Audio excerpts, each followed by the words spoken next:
Meet my new friend Eriq. Eriq is an American tech developer and business owner who recently relocated to the Philippines. He has found himself in the national spotlight following an act of valor in which he stood up to the infamous prankster Vitali in defense of the Filipino people. Vitali, a Russian prankster with a controversial past, caused chaos across the Philippines by harassing locals and breaking multiple laws, all while live streaming the incidents on Kick. He has since been arrested and is potentially facing decades in prison. Eriq and I spoke about what initially brought him to the Philippines, how his business is supporting local communities, and of course, the viral incident with Vitali, how he felt in the moment, what led up to it, and so much more. I hope you guys enjoy the video. You're like blowing up online right now, especially in the Filipino genre. Yeah, it's been interesting to get used to that because word of mouth spreads so fast here that I stick to myself. I work a lot. I'm a computer dev and I work in stock market. I rent a place that has no windows so that I can just fully immerse myself, and my sleep schedule's a little wonky. But so now anytime I leave the house, 10 times a day, people are coming up and shaking my hand. That's been new. Another thing, I was doing like a Q&A live stream at a coffee shop, and I'm new to this, so I have to be careful like not to show the location because someone calls in, they order me a cake and they pay my tab. Just definitely learning that people can be very, very generous online, and so trying to navigate that in the right way. That's amazing. The internet is a crazy place, you know. News spreads really quickly and brings in a lot of people really quickly, and so, but I honestly, like, I'm so glad that that is happening to you because you deserve it. Like, you really stood up for the Filipino people, and I know they appreciate that. I'm not Filipino, and I appreciate that. You know, I have what they call a pusong Pinoy, Filipino heart. You know, I really connect with the culture, and so even for me, I really appreciate what you did, you know? So I think that it's well-deserved attention. Thank you. Absolutely. And, you know, I want to get into all of the Vitali stuff. Obviously, that's a big thing, a very mainstream story at the moment. But I also want to hear about your experiences in the Philippines, just like in general. Like, how long have you been there now? I arrived here on February 25th, so it's been like a month and a half that I've been here currently. So where are you from originally? I grew up on the East Coast, but I moved here from Las Vegas. And what brought you to the Philippines? Just tons of business opportunity out here. It's really taking off in terms of tech, and I wanted to come here. I've been working with some investors in America, and so this is one of the places that we've all been curious about. So I came here to check out the culture and see what's going on in the tech world out here. Do you have a company, an American company that you work with, or are you like freelance or contractor? So I own a software company. It's called Polaron. We're currently pre-launch right now, but we develop AI software, so full automation for businesses. So I came out here to the Philippines to outsource directly, but also work hand in hand with the locals. A lot of the companies in America, they'll hire out Filipino employees, but they don't ever come here. So I thought, let me actually go meet the people and, you know, see what'll actually work with figuring out a good way to boost them up in terms of offering them stable income. And one of the things that we found out here is that just as important as like the pay is, the housing is also really, really important for certain people because they might not live in the greatest circumstances, but they have brilliant minds. So we've set up sort of internship program where we provide them housing where they can learn how to code. And then after 6 months, we do an aptitude test on the coding and offer them a job if they're successful in that. Have you ever wanted to learn Tagalog but just didn't know where to start? Let me help you with my beginner's Tagalog course. Between 2 volumes, this course includes 18 structured video lessons designed to walk you through the basics of Tagalog one step at a time. Plus, you'll also get lifetime access to PDF vocabulary sheets to help you review and retain what you learn. I made this course because I know how hard it can be to find high-quality Tagalog learning materials. I built the resource that I wish I had when I started. Ready to learn? Check the first link in the video description below to get started. Now, back to the video. So you're outsourcing some employment from the Philippines, but your company is still based in the US? Is that how it works? Correct, yeah. And so we're able to provide the US income, which is pretty sought after here. You came to the Philippines to kind of check it out as an option for some outsourcing, right? Where do you see yourself in the future? You've been there a month and a half now. How long will you stay? As long as they'll let me here, it's really a good mix for me because I went to Thailand previously and I did make kind of informational videos for people just checking out the area. But the reason why I left Thailand and I went back to Las Vegas was because of that metropolitan kind of, I like business and opportunity and networking and just meeting tons of creative people. And so I feel like the Philippines is a really perfect mix of both of those things. Like you can go to the islands and experience kind of the paradise with the sand on the beach, but then if you have that itch like I do just to conduct business in a constructive manner, you just head over to Manila and then, you know, it's a playground here. There's so many creative people and it's been really fun connecting with everyone, but it's also motivating here. Just seeing the amount of people that there's some people they work on US hours, so they'll be going to work at 9:30 at night and then they clock out at, you know, 4 or 5 in the morning. And so when I see that with my own two eyes, it's inspiring because I go, all right, you know, I can work tonight a little bit longer. So, do you see yourself living in the Philippines then? Yes, so I plan on staying here at the minimum. I would like to stay a year and explore, but obviously there's a lot more options with extending your visa here. I'm not sure if it's legitimate or not, but some people were saying that there might have been someone starting a petition here to try and get me citizenship. I don't know how valid that claim is, but that would be awesome. I definitely love it here. You never know. Like, you know, there's a lot of people that know who you are now. And I'm sure out of those people, there's probably someone that might be able to help. Yeah, it would be interesting to see how things unfold moving forward. What do you like about the Philippines? What makes you want to stay there? I said this to a good friend of mine a couple of days after I got here. For some weird reason, because I spent over 25 years in America without leaving, I've never visited a place that feels more like home than my home country. And so coming somewhere else and having people, they make you feel like you're a part of their culture and they make you feel like family. That's something I didn't actually realize I needed until I experienced it. Yeah, that's a good way of putting it. It's kind of like there's no gatekeeping in the Philippines. Doesn't matter who you are, you know, the people will treat you well and invite you into the culture. So like, did you have some exposure to Filipino culture even before you went to the Philippines? Not a ton. I mean, I met some people that were from here. I worked at CES this year, which was really cool to just check out all of the tech. And one of the people on my team when we were working is from Manila, and she was telling me, Eric, you really should visit. You'll love it. And so I'm happy I took her advice as well. Filipinos abroad are like the number one proponents or advocators for their country. They're always like, hey, I'm from the Philippines and you should go there. You would love it. You should check out this place and that place and eat this food and that food. Filipinos are really good about that, you know? Like, I mean, I've been connected with the Filipino culture here in Canada for over 10 years. And so I've had a lot of opportunities to have conversations with Filipinos who live abroad, and they always have nothing but good things to say about the country. Yeah, it helps encourage people to go and check it out, you know, because it's obviously, you know, tourism is a big thing in the Philippines, but I think internationally it's not quite as well known as maybe like Thailand, for example, in terms of a beach getaway. And so the more people know about it and how special it is, the better, I think. Yeah, I agree. I think a lot of people, they see Thailand and that's kind of the destination for them. And the way I explained it to a good friend of mine who's been wanting to travel is, for me, Thailand feels like kind of like level 1 if you're going to, you know, go to a different country for the first time. And then the Philippines is like where you want to connect more and kind of dive deeper. There's a lot more going on here as well. So it's been really awesome to explore that and kind of see the behind the scenes. Let's get into the Vitali thing. That was obviously a very big incident, and it continues to be, you know, very mainstream, especially in the Philippines with all of the crazy stuff that he was getting into. Obviously, you were the guy that confronted Vitali live on his live stream, and that video is all over the internet now. But what led up to that moment? Like, how did you get there? I do follow some creators like Atozi, and earlier that day he had put out a video just showcasing like, hey, this is what this guy is doing in the Philippines. And there's another creator named Johnny Somali who's recently been doing the same thing in Korea, in South Korea specifically. And so unfortunately, what we've been seeing,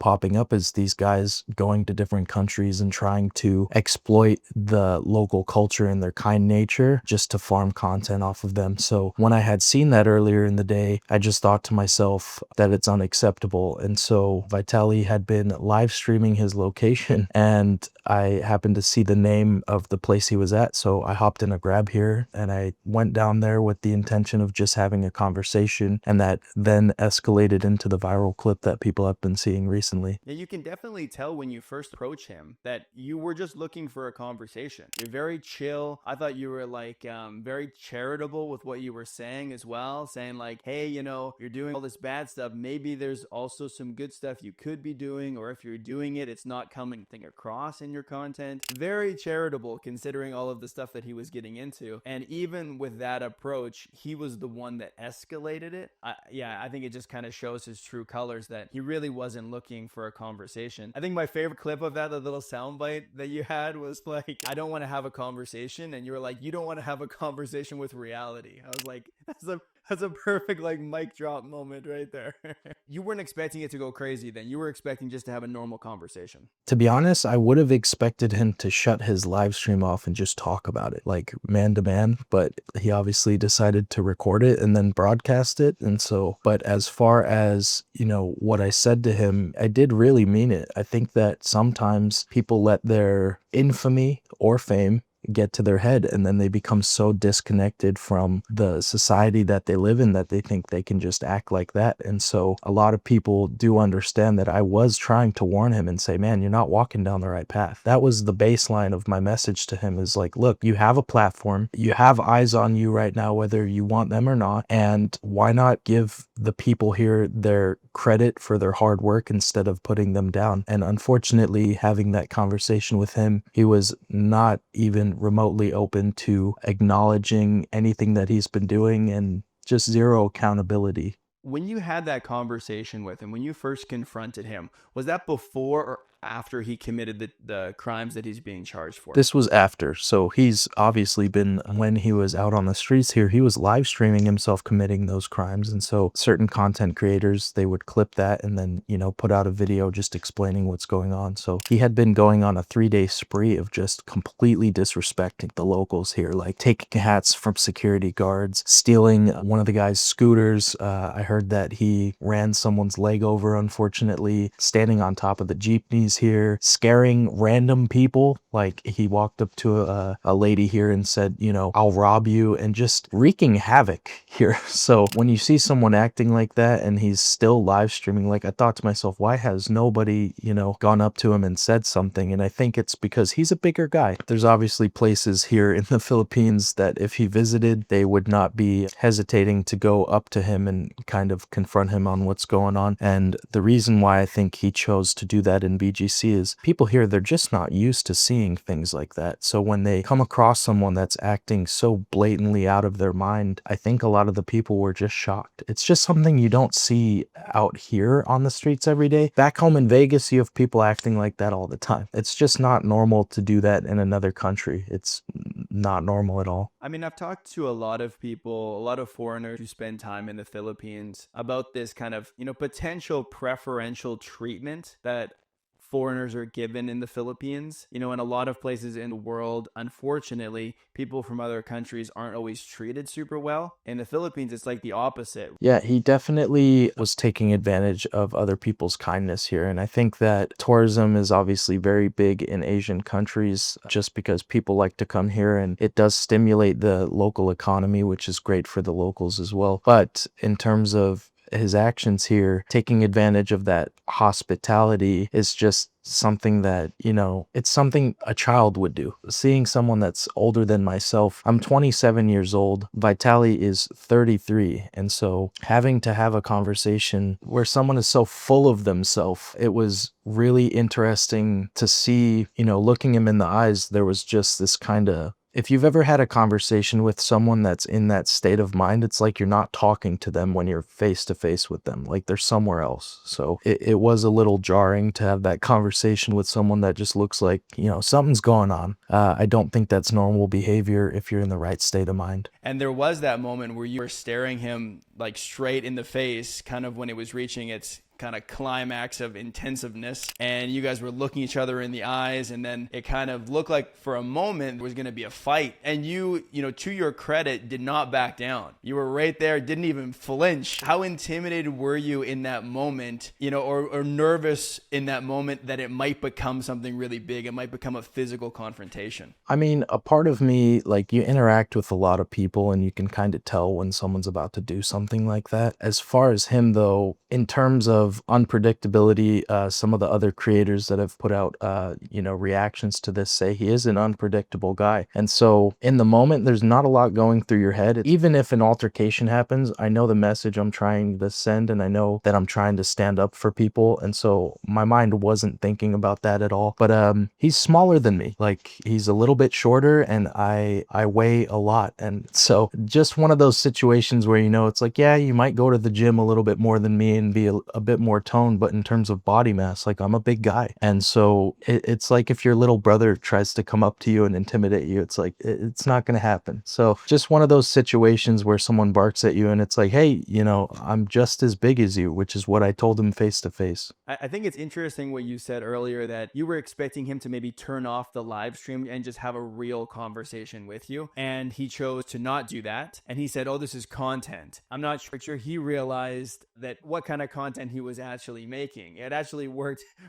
in your favor and not in his to have that recorded and to show people how he was reacting. So I think it's interesting. And there's kind of some poetic irony there that you didn't want it recorded at all. But because of that video, people have really seen the genuine heart that you have and how much you care about the Filipino people, and that wasn't even what you were looking for. You were just looking to defend people who needed some defense. At the end of the day, I just wanted to see that behavior just stop. It doesn't matter what country you're in. It doesn't matter if you're picking on people that are young, old.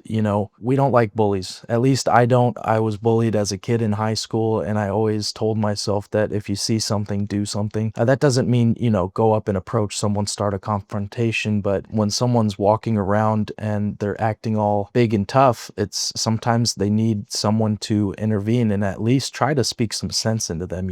A lot of the comments that I've seen say that, they might have taken it a bit further. But another thing is, I'm a visitor in this country, right? So in my head, you don't necessarily want to go getting in physical altercations, even with other foreigners. It's just not a good look, and it's not what I'm trying to put out. And I did say that to him on his live stream, because he said, oh, are you going to fight me? And I said, we don't need to solve this with violence. Like, words are just as powerful. I said that to him. Yeah, you wanted the behavior to stop. And, thankfully now it has been. He's been arrested. I think he's been charged with 7 different offenses in the Philippines. He's still waiting for his trial. And the way that I understand it, it'll probably be several years before he actually gets that trial. And so he'll be in custody in the Philippines during that time, facing all kinds of charges with different sentencing time periods as well. Seems like realistically 5 to 10 years in prison in the Philippines, but I've seen some people estimate as much as 35 years. What do you think would be a fair sentencing for him? That's a hard question, right? Because I am an advocate, and I believe for people, as long as they can put in the work internally and really sit and think about what they did like a child, that I do believe people have the capacity to heal and to learn from their mistakes and to turn a new leaf and maybe do some good. But the other part of that is, when you're in a country that is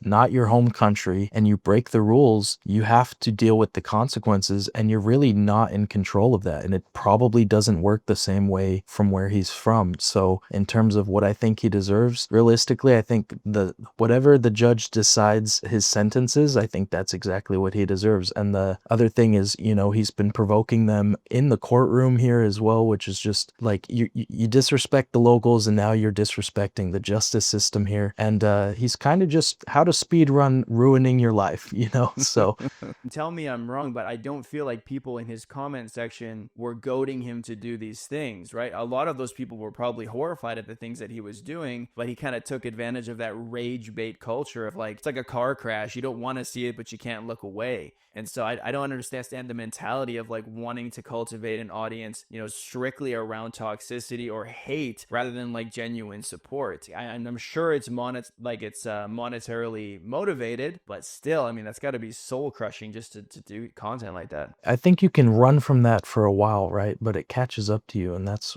again, the part of, you don't want to have a conversation with reality, which is, yes, you're making a couple coins, right? But you're destroying everything around you to do it. And so that's kind of like the story of the king that pushes all of the people out of his kingdom, but he's sitting on all the riches, but you're alone at the end, right? And so I think that what's more important than the wealth in that scenario is the community. After this altercation took place and went viral, I started a channel here, and within 1 week, we've hit 26,000 subscribers. The community support is huge, worldwide support from people just leaving kind messages. And so it is possible. You can put out wholesome content that teaches people the right way to interact with others when they're visiting a country. And that's what I hope to do with my channel here as well. And so we've been just seeing massive support from everybody, and I think it's refreshing for me, especially when I see the amount of love and support that's been flooding in, that people, maybe they are craving that again after, the internet is a weird place. We see a lot of stuff that is meant to provoke and not meant to lift people up. The biggest thing for me is, if you have a platform, use it to help people out if you're visiting another country. And I don't mean just handing people donations. I mean, learn about their culture, learn about the ways you can contribute to society while you're visiting a country, whatever that looks like. And especially here in the Philippines, while exploring that, people have been opening so many awesome doors to check out in terms of creativity here. And it's been truly a very interesting 6 weeks that I've been here.